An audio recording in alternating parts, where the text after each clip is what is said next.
Hello बच्चों।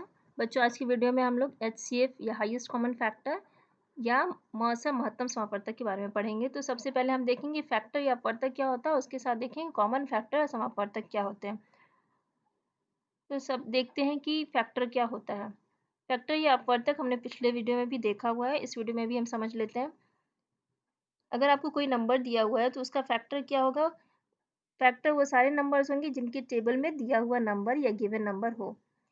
Example से हम समझते हैं इसे। फैक्टर है ये, फैक्टर का एग्जाम्पल। अगर आपको एक नंबर दिया 8, तो इसके फैक्टर या अपवर्तक क्या होंगे। तो इसके फैक्टर या अपवर्तक वो सारे नंबर्स होंगे जिनके टेबल में 8 आता है। 1 हो गया, 1 सबका अपवर्तक होता है या फैक्टर होता है। उसके बाद 2 के टेबल में आता है, 2 फैक्टर हो गया। 3 के टेबल में 8 आता है, नहीं आता इसलिए 3 फैक्टर नहीं होगा। 4 के टेबल में 8 आता है इसलिए 4 फैक्टर हो जाएगा, और 4 के बाद 5 के टेबल में नहीं आता 8। 6 और 7 के टेबल में भी नहीं आता, उसके बाद 8। तो 8 के फैक्टर्स क्या हो गया, 1 2 3 4। इसके 4 फैक्टर्स हो गए। तो ये सारे 8 के अपवर्तक या फैक्टर्स कहलाएंगे। तो हम यहाँ देख रहे हैं कि 8 एक कंपोजिट नंबर भी है। कंपोजिट नंबर वो नंबर्स होते हैं जिनका 2 से ज़्यादा फैक्टर होता है। तो यहाँ हम देख रहे हैं 1 और 8 के अलावा इसके 2 फैक्टर्स और हैं, और 2 से ज़्यादा फैक्टर हो गया, इसलिए 8 क्या है, एक कंपोजिट नंबर हो गया, जो हमने पहले वीडियो में भी देखा हुआ है। अब हम देखते हैं कि कॉमन फैक्टर क्या होता है। यहाँ पे हमने 8 का एग्जाम्पल लिया है, और इसके बाद हम 4 ले लेते हैं। एक एग्जाम्पल ले लेते हैं 4।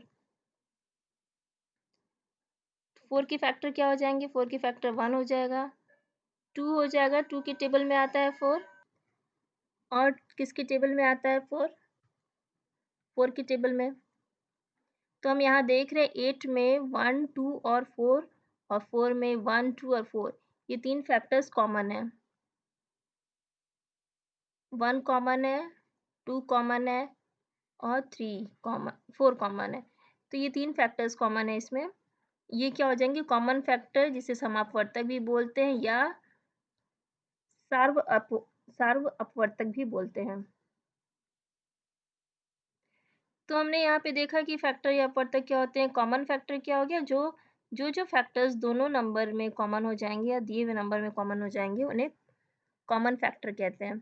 अब यहाँ से हम देख लेते हैं कि हाईएस्ट कॉमन फैक्टर कौन सा हुआ, ये एचसीएफ क्या हो जाएगा। तो आप देख रहे हैं 1 भी कॉमन फैक्टर है, 2 भी है, 4 भी है, लेकिन हाईएस्ट कौन सा है, 4 है। तो ये एचसीएफ हमारा 8 और 4 का क्या हो जाएगा, 4 हो जाएगा। जैसा कि एचसीएफ का नाम है highest common factor, full form है हाईएस्ट कॉमन फैक्टर, मतलब जो सबसे बड़ा कॉमन फैक्टर है। फैक्टर हमने निकाला है, फिर उसका कॉमन फैक्टर निकाला, उसके बाद उसमें से जो हाईएस्ट है उसे निकाला, तो हमारा निकल गया एचसीएफ या हाईएस्ट कॉमन फैक्टर।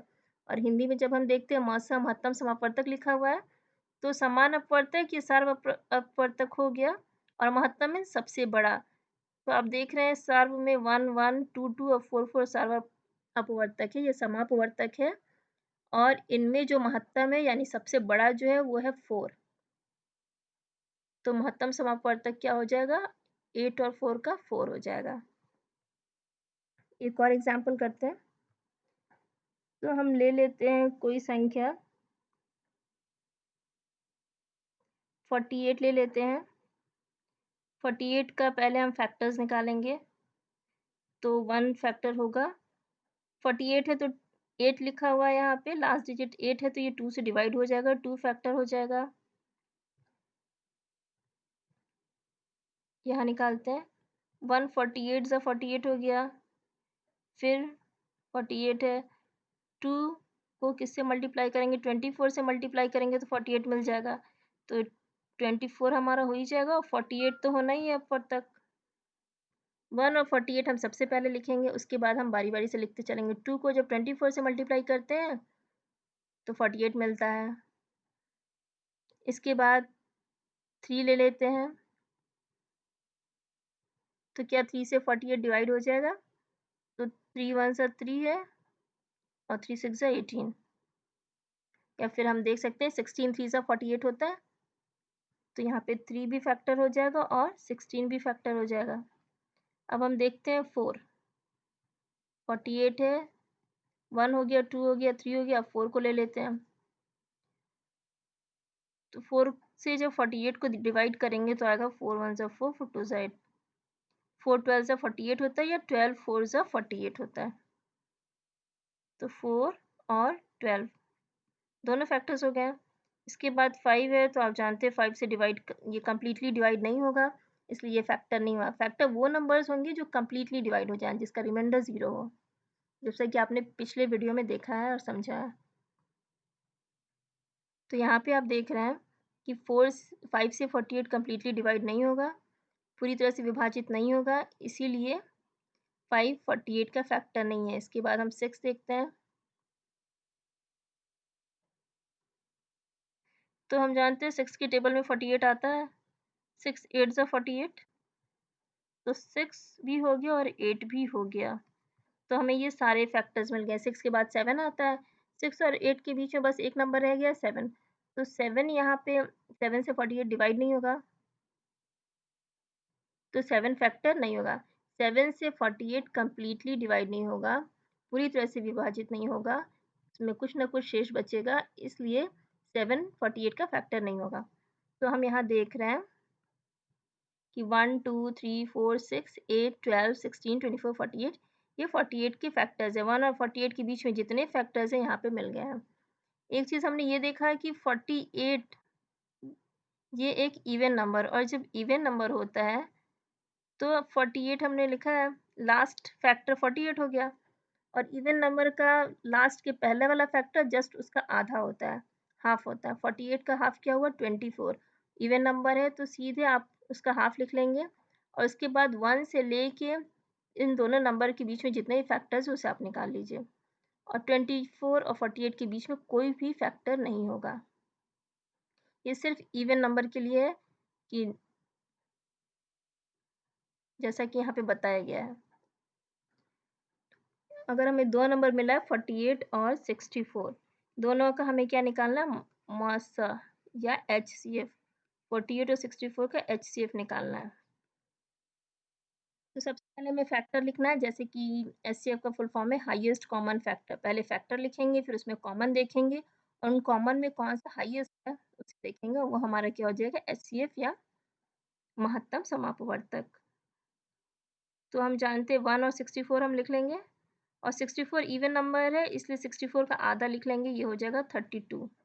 अब हमें 32 और 1 के बीच के सारे फैक्टर्स को लिखने हैं। 32 और 64 के बीच में कोई फैक्टर नहीं होगा, तो इसके बाद क्या आएगा 2, 2 को किससे मल्टीप्लाई करेंगे 64 हो जाएगा,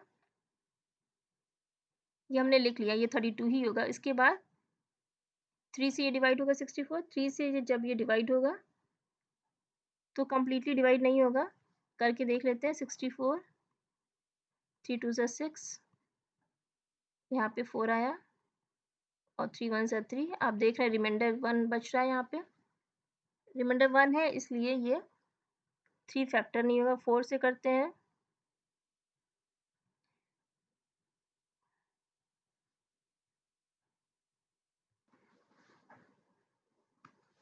ये हो जाएगा 64 को हमें डिवाइड करना है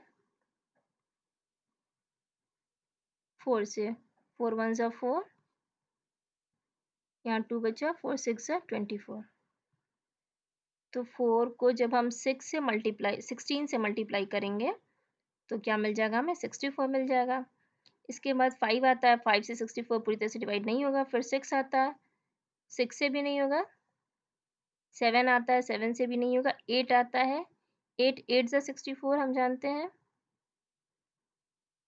उसके बाद 9 है, 9 से भी पूरी तरह से डिवाइड नहीं होता। 10 है, 10 से भी डिवाइड नहीं होगा।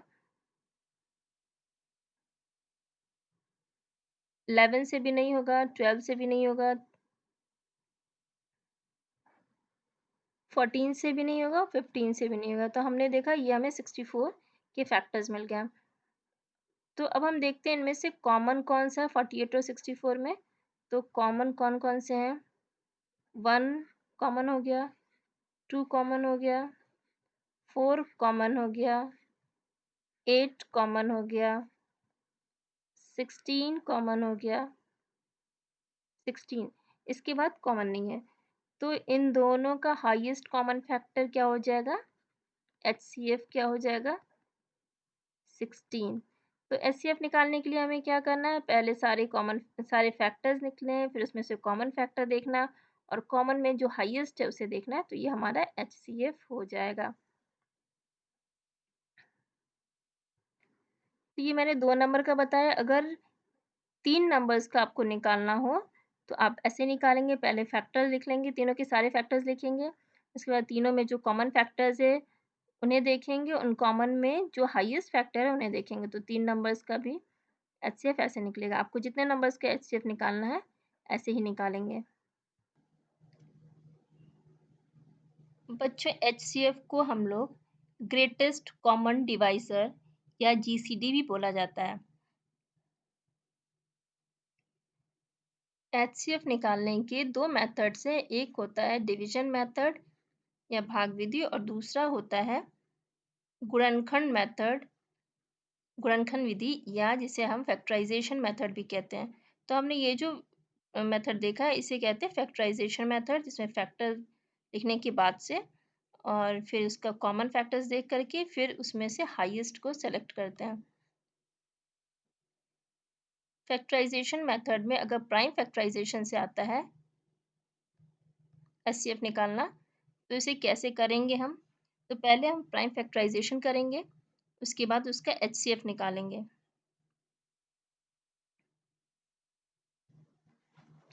पिछले वीडियो में हमने प्राइम फैक्टराइजेशन या अभाज्य गुणनखंड देखा था कि किस प्रकार किया जाता है। इस वीडियो में हम प्राइम फैक्टराइजेशन मेथड से या अभाज्य गुणनखंड मेथड से HCF निकालना देखेंगे। उसके बाद हम डिवीजन मेथड देखेंगे। 48 और 64 जो एग्जाम्पल हमने अभी लिया इसी का हम प्राइम फैक्टराइजेशन मेथड से HCF निकालेंगे। हमने दो मेथड्स पढ़े थे पिछले वीडियो में प्राइम फैक्टराइजेशन के, एक था डिवीजन मेथड था और दूसरा था फैक्टर ट्री या गुणनखंड वृक्ष। तो फैक्टर ट्री से देखते हैं 48 और 64। तो 48 को हम लिख सकते हैं 12 4 सा 48, 48 का फैक्टराइजेशन हो जाएगा 12 4 सा 48, कुछ भी लिख सकते हैं, कोई भी फैक्टराइजेशन इसका लिख सकते हैं, कोई भी गुणनखंड। तो 12 4 सा 48, 12 को हम लोग 12 का फैक्टराइजेशन करेंगे तो ये हो जाएगा 3 4 सा 12, यहाँ पे 4 का करेंगे तो ये हो जाएगा 2 2 सा 4। ये प्राइम नंबर्स मिल गया हमें। प्राइम नंबर्स वे नंबर्स होते हैं जो 1 से या इटसेल्फ डिवाइड हो, 1 से या खुद से डिवाइड होते हैं, वो प्राइम नंबर्स होते हैं। इसके अलावा किसी नंबर से पूरी तरह से डिवाइड नहीं होंगे। यहाँ डिवाइड होने का मतलब पूरी तरह से डिवीजन है, पूरी तरह से विभाजित होना जिसमें रिमाइंडर 0 हो। यहाँ पे आप देख रहे हैं 3 प्राइम नंबर है, 2 प्राइम नंबर है, ये भी प्राइम नंबर है। 4 को हम का फैक्टराइजेशन कर सकते हैं हम, ये 2 2 सा 4 हो जाएगा। तो हमें क्या क्या नंबर मिला, 3 फैक्टराइजेशन करेंगे प्राइम फैक्टराइजेशन तो 3 multiply by 2 multiply by 2 multiply by 2 और फिर ये 2 रहा तो मल्टीप्लाई बाई 2। ये हमारा प्राइम फैक्टराइजेशन है 48 का। 64 का करते हैं तो 64 का हो जाएगा 8 8 ज़ा 64, 8 को करेंगे फैक्टराइजेशन इसका तो ये हो जाएगा 4 2 ज़ा 8, ये भी 4 2 ज़ा 8 हो जाएगा। 4 को करेंगे, यहाँ पे 2 प्राइम नंबर मिल गया, 4 को करेंगे तो 2 2 ज़ा 4, ये भी हो जाएगा 2 2 ज़ा 4। तो कौन कौन से फैक्टर्स हैं, 2 2 2 2 2 2, 6 बार 2 आया हमारा तो 6 बार 2 को मल्टीप्लाई कर देंगे।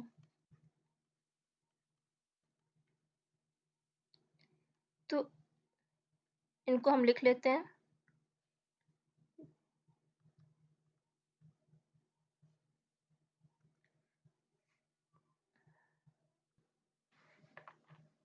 यहाँ पे हमने लिख लिया है 48 और 64 का प्राइम फैक्टराइजेशन।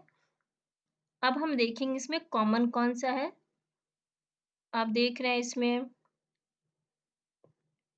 4 बार 2 यहाँ पे है, यहाँ पे भी 4 बार है। तो कॉमन क्या हो गया? इसको हम लिख सकते हैं 3 मल्टीप्लाई बाई 2 पावर 1, 2, 3, 4। 4 2 है तो इस पे कितना रेज़ टू द पावर 4 हो जाएगा या 2 घात 4। वैसे ही यहाँ पे भी इसको हम लिख सकते हैं 2 और कितने टाइम्स 2 है? 6 टाइम्स, तो ऊपर ये 6 टाइम्स हो जाएगा। तो कॉमन कितने टाइम्स है? 2 टू द पावर 4। तो इसको हम लिख सकते हैं 2 multiply by 2 multiply by 2 multiply by 2। क्या हो जाएगा ये? 2 टू ज़ा 4, 4 टू ज़ा 8, 8 टू ज़ा 16। तो हमारा एचसीएफ क्या हो जाएगा? 16 हो जाएगा। तो यहाँ पे हमें देखना है कि कौन सा नंबर कॉमन है दोनों में, वो हमारा क्या हो जाएगा? एचसीएफ हो जाएगा। तो ये प्राइम फैक्टराइजेशन मेथड है। इसके पहले जो हमने देखा था उसमें फैक्टर्स निकाल के करना था, वो ज़्यादा ईजी था। और प्राइम फैक्टराइजेशन मेथड ये है, अगर आपको प्राइम फैक्टराइजेशन है तो प्राइम फैक्टराइजेशन से कीजिए। इसके बाद हम लोग एक और एग्जांपल देखते हैं प्राइम फैक्टराइजेशन का ही। 225 और 450 इनका हमें निकालना है मास्टर या एचसीएफ। तो 225 450 का पहले प्राइम फैक्टराइजेशन मेथड से अगर निकालना है तो पहले क्या करेंगे? इसका प्राइम फैक्टराइजेशन करेंगे। अभी हमने फैक्टर ट्री मेथड से किया था, अब हम करेंगे प्राइम फैक्टराइजेशन को डिवीजन मेथड से। 2 मेथड्स होते हैं प्राइम फैक्टराइजेशन निकालने के, एक फैक्टर ट्री और एक डिवीजन मेथड। तो यहाँ हम डिवीजन मेथड देख लेते हैं। 225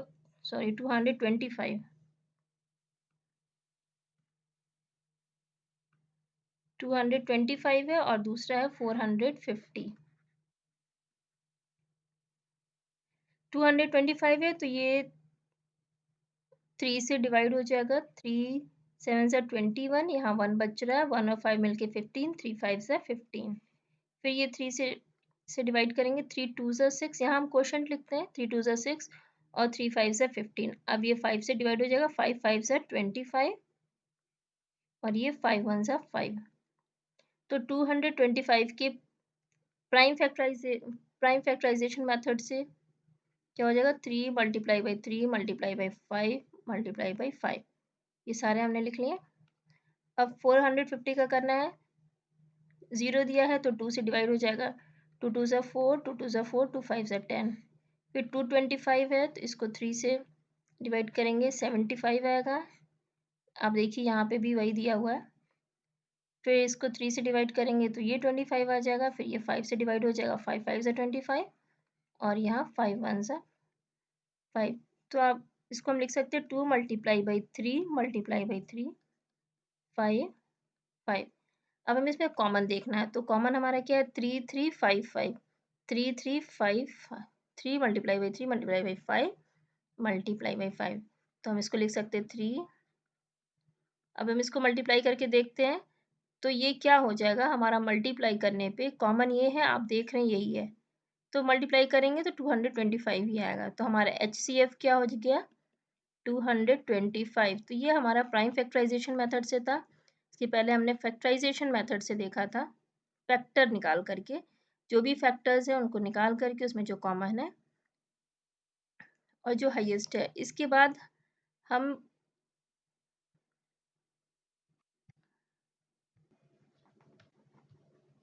तो बच्चों हम एचसीएफ निकालते हैं अब डिवीजन मेथड से। तो एग्जांपल लेते हैं 442 और 1261 का। तो डिवीजन मेथड में डिवाइड करना है हमें। अगर 2 नंबर दिया है तो छोटे नंबर से बड़े नंबर को डिवाइड करेंगे।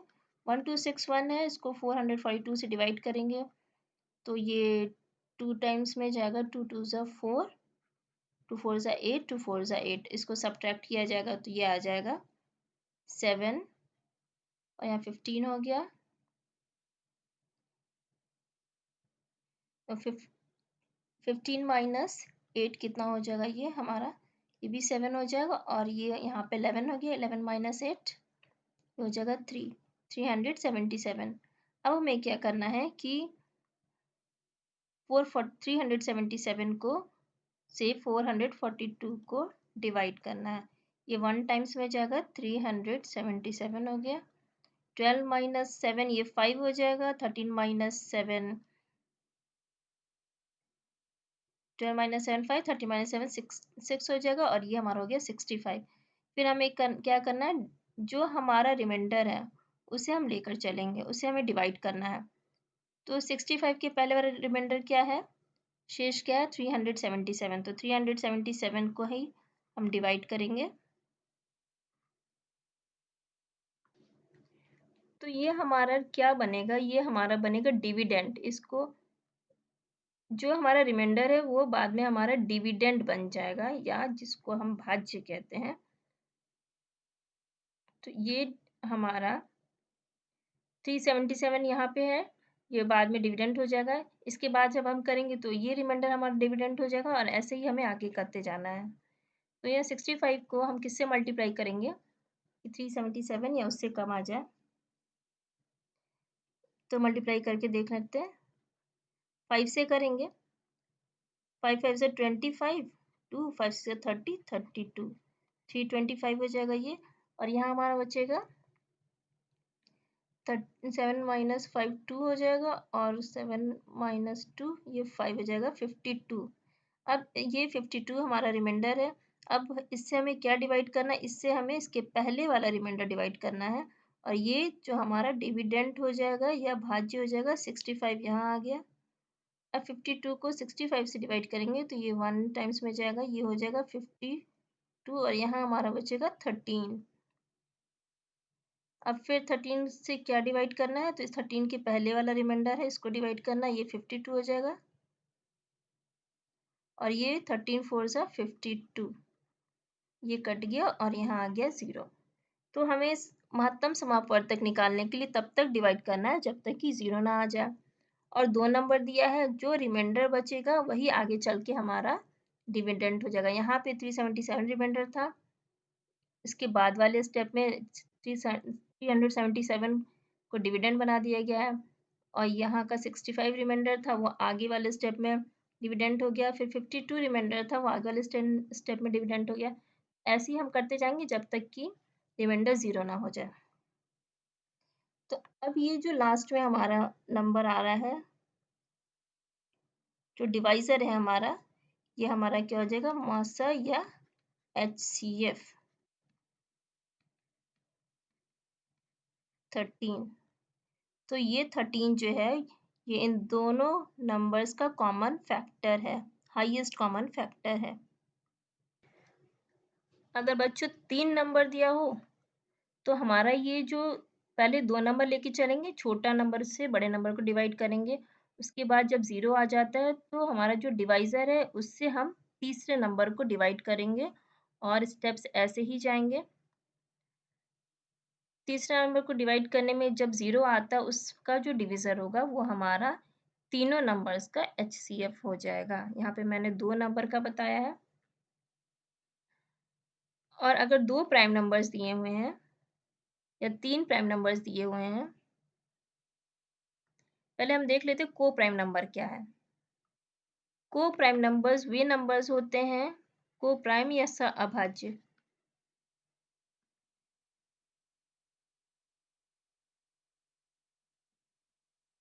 प्राइम नंबर्स हम जानते हैं अभाज्य संख्या, और को प्राइम नंबर्स सहअभाज्य संख्या।